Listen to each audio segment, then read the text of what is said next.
درود و سلام عرض کرنے کے بعد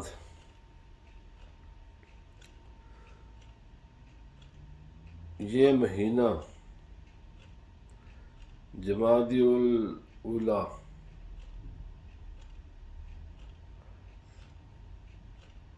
بلکہ جمادی الاخری یہ اب اپنے اختتام کو پہنچ رہا ہے،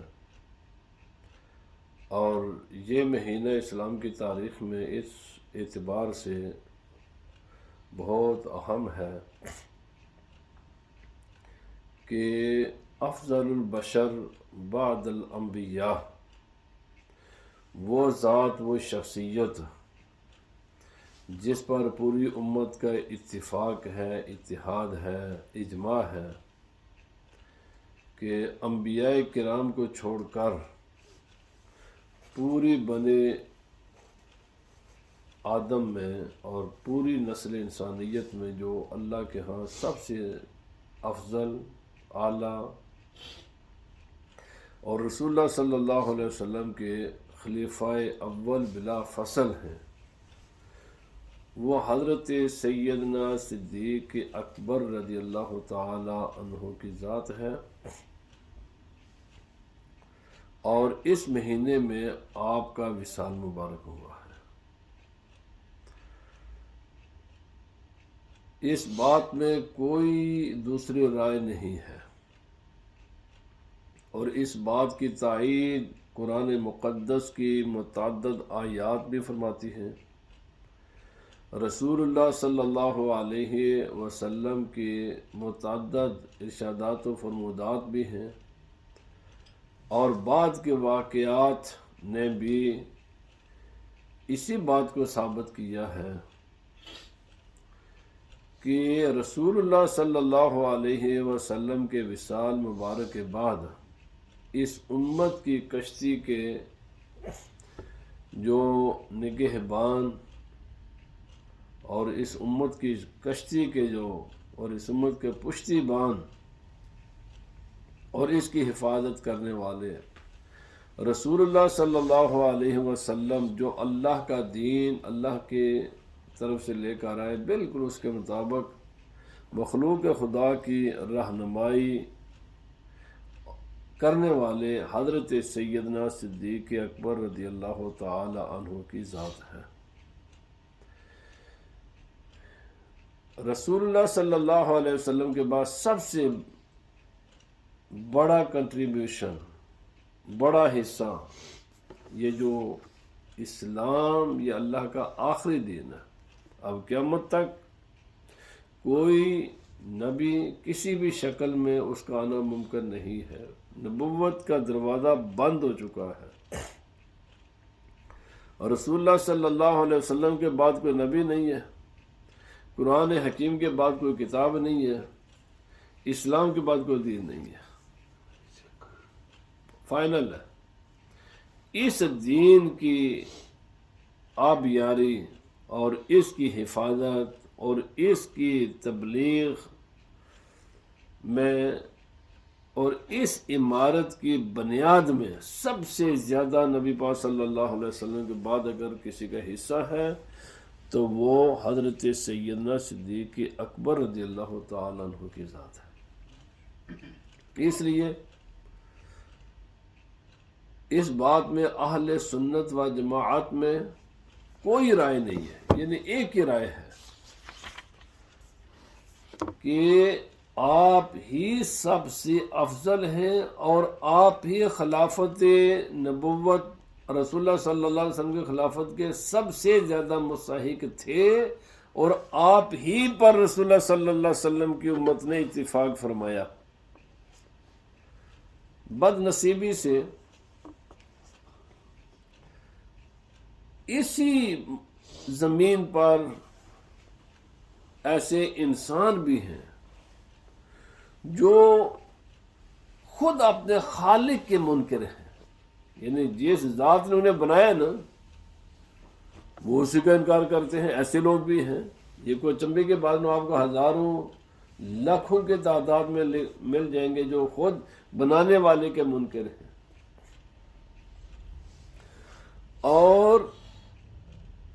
آپ کو کروڑوں اربوں کی تعداد میں ایسے لوگ ملیں گے جو رسول اللہ صلی اللہ علیہ وسلم کی نبوت کے منکر ہیں.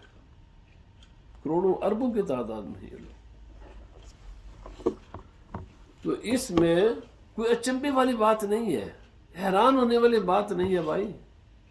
جب خدا کا انکار کرنے والے موجود ہیں، جب انبیاء اور پھر امام الانبیاء کے منکر اور دشمن موجود ہیں، تو اگر نبی پاک صلی اللہ علیہ وسلم کے غلاموں کے منکر وہ ہوں تو اس میں کون سی حیرانگی والی بات ہے؟ لیکن جنہیں اللہ تعالیٰ نے ایمان کی دولت بخشی ہے، جن کا سینہ خدا تعالیٰ نے حق کے نور سے منور کیا ہے، روشن کیا ہے، میں ان کی بات کرتا ہوں.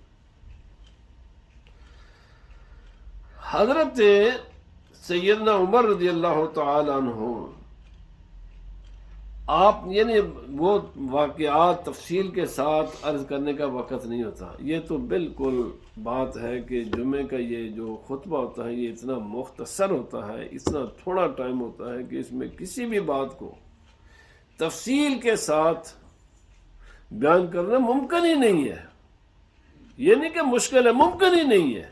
اس لیے میں یہ نہیں چاہتا کہ ان تفصیل میں جاؤں اور پھر تو وہ ایک ایک بات میں یہ سارا وقت ختم ہو جائے گا. میں ضروری باتیں کرنا چاہتا ہوں.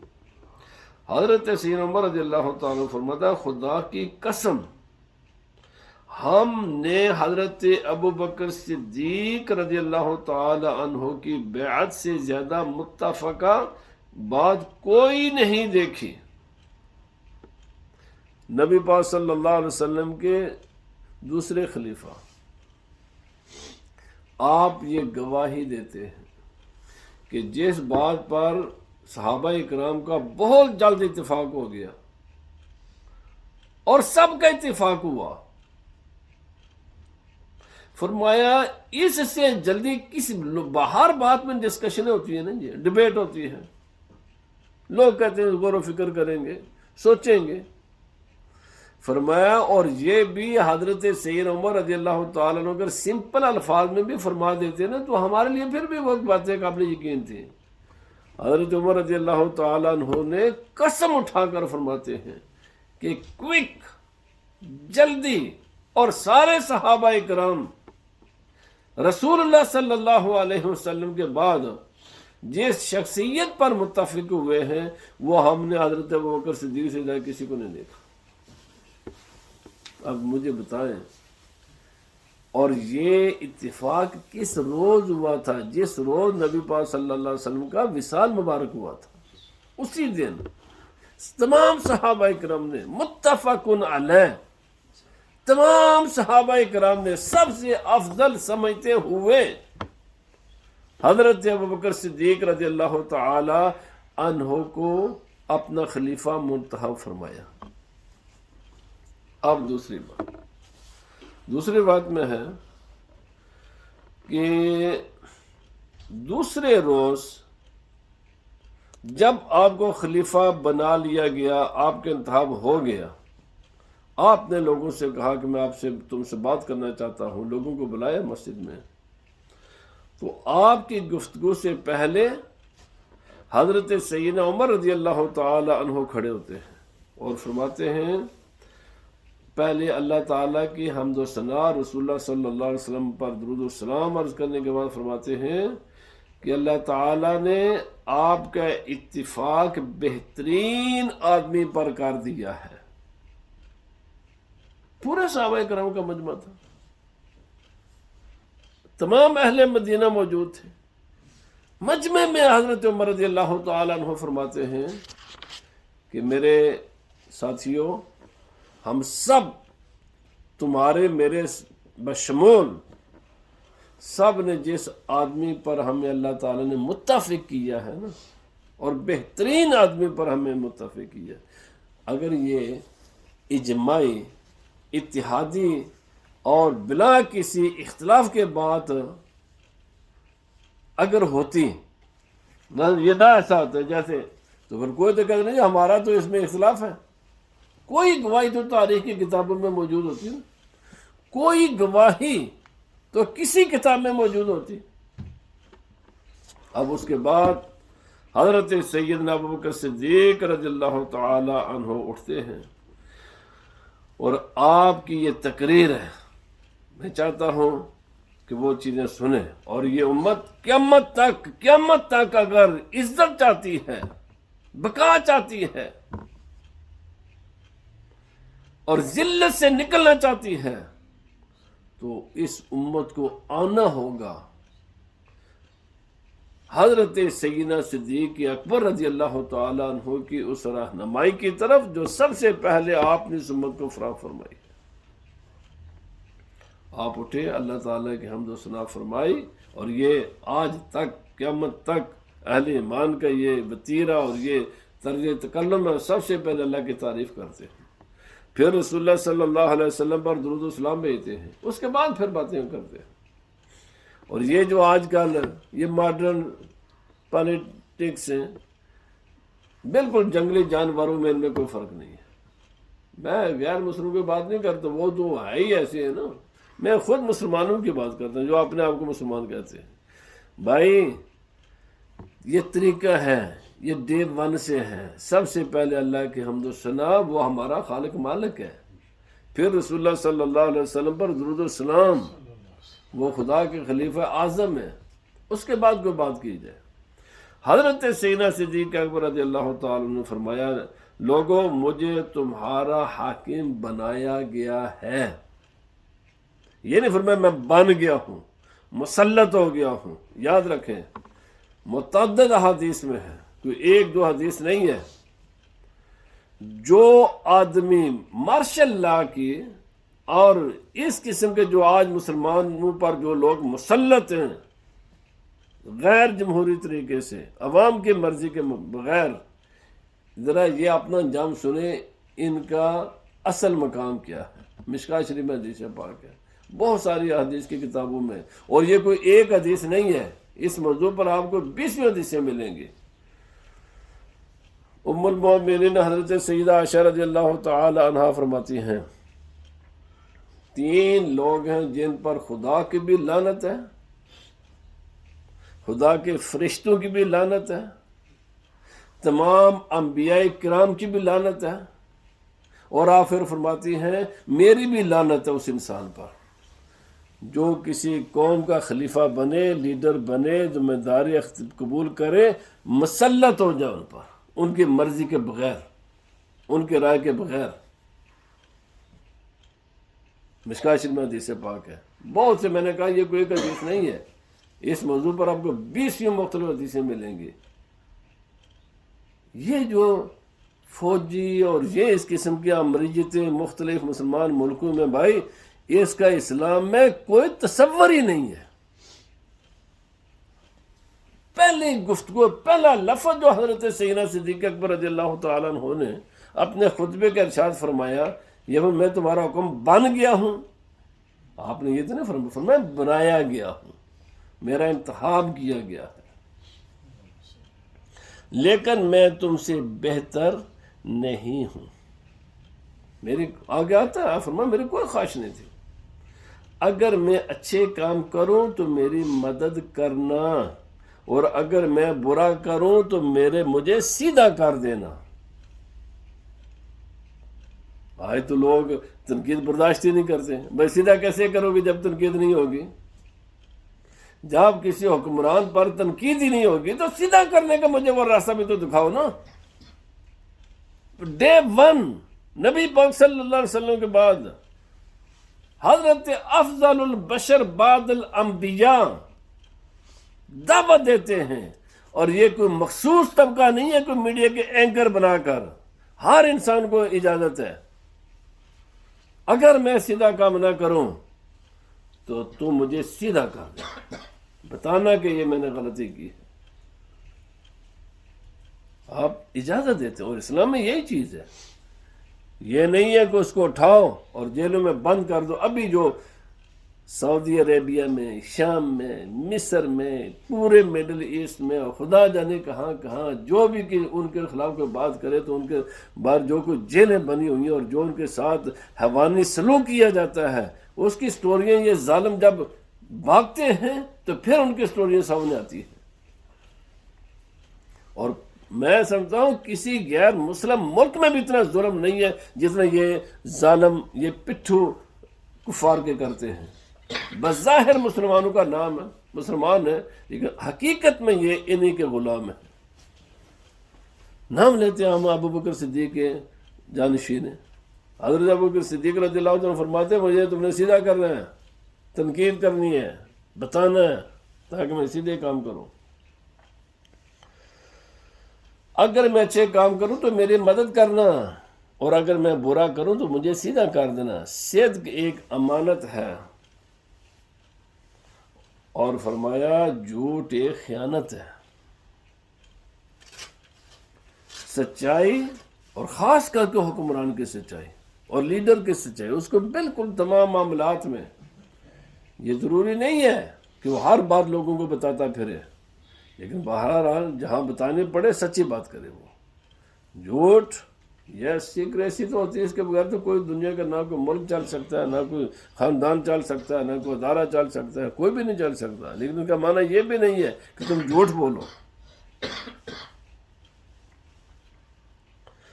فرمایا تم میں کمزور آدمی میرے نزدیک طاقتور ہے۔ حکومتوں کا مقصد کیا ہے؟ پیسے بٹورنا، عیاشی کرنا عوام کے پیسے پر۔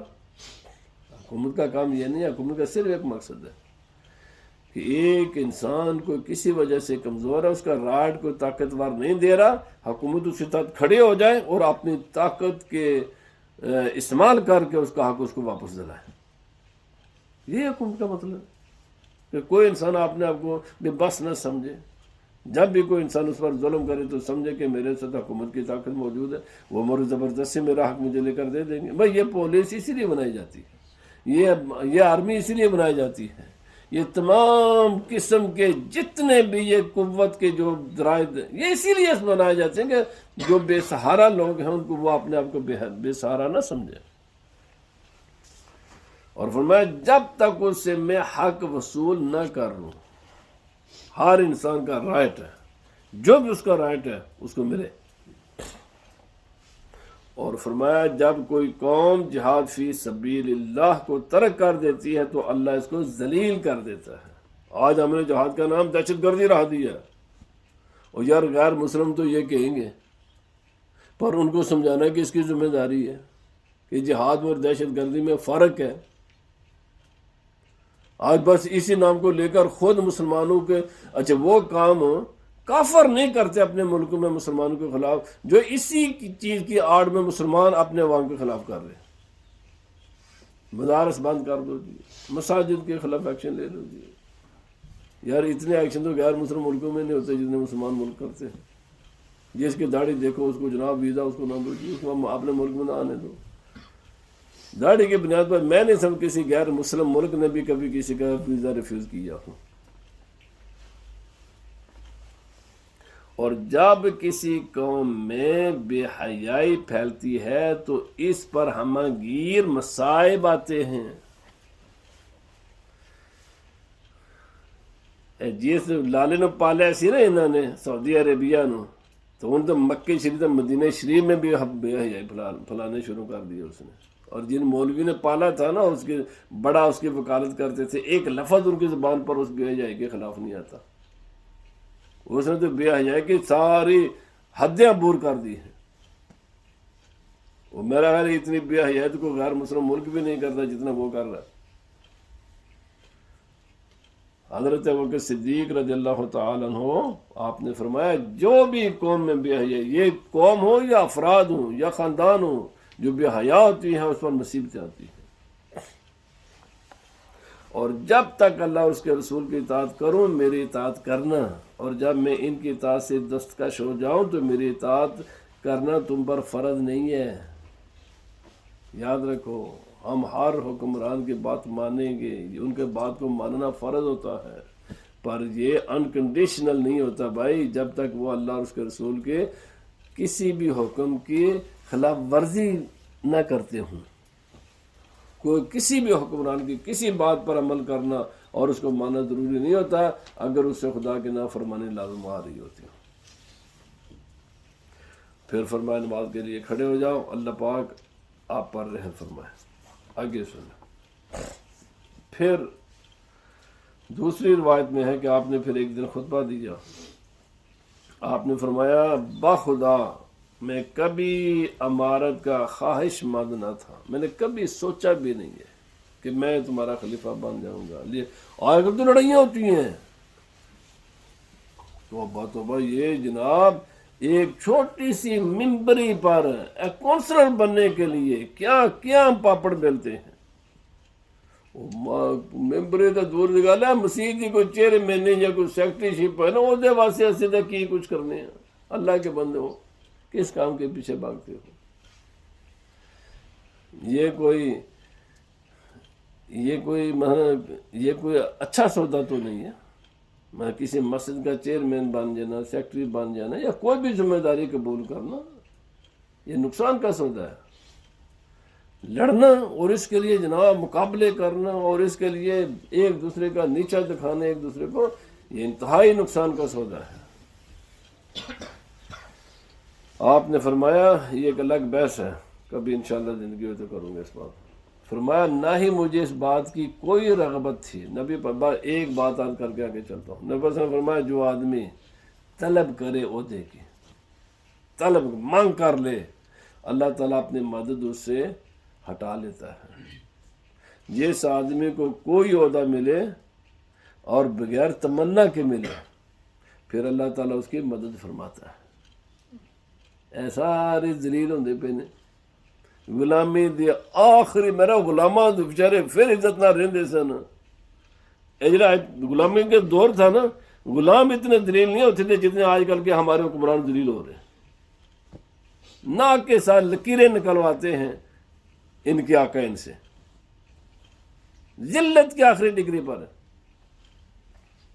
کیوں؟ نبی پاک صلی اللہ علیہ وسلم فرمایا جب تم مانگ کر لو گے نا تو پھر خدا اپنی مدد تم سے ہٹا لیتا ہے، اور جب بن مانگی اللہ تعالیٰ کسی کو کوئی شان دے نا تو پھر اللہ تعالیٰ اس کی مدد فرماتا ہے۔ آپ نے فرمایا مجھے کبھی دلچسپی نہیں تھی، نہ خفیہ نہ اعلانیہ، نہ میں نے کبھی خواہش کا اظہار کیا، نہ دعا کی، نہ کبھی سوچا۔ لیکن پھر سوال یہ کہ آپ نے پھر قبول کیوں کیا؟ قبول اس لیے کیا کہ فتنہ کے ڈر سے کہ امت میں اختلاف پڑ جانا تھا۔ اگر میں قبول نہ کرتا میری ذات کے علاوہ یہ امت کسی دوسرے پر متفق ہی نہیں تھی، اس امت کے اتحاد کے لیے میں نے یہ عہدہ قبول کیا۔ فرمایا میں نے اور کس مسلمانوں کے معاملات کا ذمہ دار ہونا یہ بہت بڑا بوجھ ہے جو انسان اٹھائے، اللہ کی مدد کے بغیر اس بوجھ کو انسان نہیں اٹھا سکتا۔ اور فرمایا پھر جب آپ نے یہ مشورہ دیا اور یہ خطبہ دیا تو حضرت علی اور حضرت زبیر رضی اللہ تعالیٰ عنہ اٹھے اور آپ نے فرمایا کہ ہم آپ ہی کو خلافت کا سب سے زیادہ حقدار سمجھتے ہیں، کیونکہ آپ رسول اللہ صلی اللہ علیہ وسلم کے یار غار ہیں، اور ہمیں پتہ ہے کہ آپ کو اللہ نے کتنی عظمت و شان عطا کی ہیں، اور کیا رسول اللہ صلی اللہ علیہ وسلم نے آپ کا مقام افضل ترین عمل میں سے نماز ہے، اور رسول اللہ صلی اللہ علیہ وسلم نے خود اپنی زندگی میں تمہیں اپنے مسئلے پر کھڑا کیا، اور خود تمہارے پیچھے نبی پاک صلی اللہ علیہ وسلم نے نماز ادا فرمائی ہے۔ آپ نے اشارہ دیکھ دیا تھا کہ میرے بعد میرا خلیفہ ابوبکر صدیق ہوگا، اور یہ کون بیان کرتے ہیں؟ حضرت علی اور حضرت زبیر رضی اللہ تعالی عنہما۔ چند باتیں عرض کر کے آگے چلتا ہوں۔ اللہ اکبر اللہ اکبر۔ آپ نے ایک مقام فرمایا نیک لوگ نیک آدمی کے اور برے لوگ برے آدمی کے پیروکار ہوتے ہیں، اور یہ اتنی سچی بات ہے۔ اگر انسان نیک ہے نا اس کو اپنے جیسے ہر جگہ مل جائیں گے، اور اگر انسان برا ہے نا اس کو برے یار بھی ہر جگہ مل جائیں گے۔ آخری بات فرمایا لوگوں میں چاہتا تھا کہ میرا علاوہ کوئی آدمی اس معاملہ کو سنبھال لیتا، میں نہ بنتا، میری جگہ کوئی اور بن جاتا۔ اگر تم اپنے نبی کی سنت پر مجھ سے مواخذہ کرو تو مجھے اس کی ادائیگی کی طاقت نہیں ہے۔ یہی مسئلہ آج کل کا بھی۔ فرمایا تم مجھے سمجھو جیسے نبی پاک صلی اللہ علیہ وسلم تھے میں بھی ایسے ہی ہوں گا، تو فرمایا وہ تو گناہوں سے معصوم تھے، ان پر تو ڈائریکٹ خدا کی طرف سے وہی نازل ہوتی تھی، مجھ پر نہ وہی نازل ہوتی ہے نہ میں معصوم ہوں، غلطیاں مجھ سے ہوں گی۔ میرا اس طرح کا محاسبہ نہ کرنے کے وہ رول ماڈل نبی پاک صلی اللہ علیہ وسلم کی ذات ہے، نبی صلی اللہ علیہ وسلم کی ذات میں رول ماڈل نہیں بن سکتا۔ وہ گناہوں سے اللہ نے ان کو محفوظ رکھا ہوا تھا، ان کو وحی کے ذریعے خدا ان کی رہنمائی فرما دیتا تھا، میرے پاس تو وحی نہیں آتی، نہ میں گناہوں سے محفوظ ہوں۔ آج کل لوگ سمجھے جو ساڈا امام ہونا وہ گو سے پالتو کاٹ نہیں ہونا چاہیے، یا داتا صاحب جنہیں کا من کم ہونا چاہیے نا۔ میرے بھائی داتا صاحب کا زمانہ گزر گیا، گو سے پاک کا زمانہ گزر گیا، آج جیسے ان کو ایسے ہی قبول کر لو۔ اگر حضرت ابوبکر صدیق رضی اللہ تعالیٰ عنہ فرمایا مجھے وہ ایسا نہ سمجھنا جیسے نبی پاک صلی اللہ علیہ وسلم میں بھی ایسے ہی ہوں گا، فرمایا ہو ہی نہیں سکتا نا، کیسے ہوگا؟ میں انسان ہوں، مجھ سے کچھ نہ کچھ کمی کمزوریاں ہو جائیں گی، تو فرمایا ہو جائے مجھے مطلع کر دینا تاکہ میں اس کی اصلاح کر لوں، پر ایڈا سخت میں میرا محاسبہ نہ کرے جے جیسا نبی پاک صلی اللہ علیہ وسلم تو ہی سمجھے ہو گے۔